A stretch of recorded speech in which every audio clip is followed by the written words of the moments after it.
టర్కీకి భారత్ మరో షాక్ ఇచ్చింది. Robotic life బాయ్ల డీల్ను BMC రద్దు చేసింది. టర్కీ నుంచి రోబోటిక్ లైఫ్ బాయ్లను కొనుగోలు చేయాలనే నిర్ణయాన్ని కొనసాగించకూడదని బృహన్ ముంబై మున్సిపల్ కార్పొరేషన్ నిర్ణయించింది.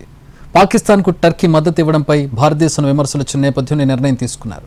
ఈ రోబోటిక్ పరికరాలను గిర్గాన్ చౌపట్టి, శివాజీ పార్క్ దాదర్, జుహు, వెర్సోవా, అక్సాగోరైతో సహా అనేక ముంబై బీచ్లలో ఉపయోగించడానికి ప్లాన్ చేశారు.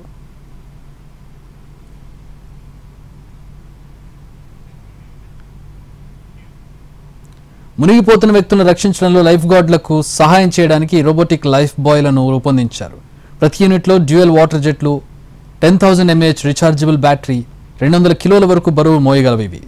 ఈ యంత్రాలు గంటకు 18 కిలోమీటర్ల వేగంతో సముద్రంలోకి 800 మీటర్లు ప్రయాణించి దాదాపు గంట సేపు పనిచేయగలవు. సముద్రంలో మునిగిపోతున్న వారిని క్షణాల్లో రక్షించేందుకు ఈ రోబోటిక్ లైఫ్ బాయ్లు ఉపయోగపడతాయి.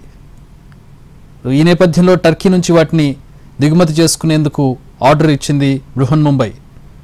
కానీ ప్రస్తుతం టర్కీతో ఉన్నటువంటి సంబంధాల నేపథ్యంలో, టర్కీపై వస్తున్న విమర్శల నేపథ్యంలో ఆ ఆర్డర్ను క్యాన్సిల్ చేసుకుంది.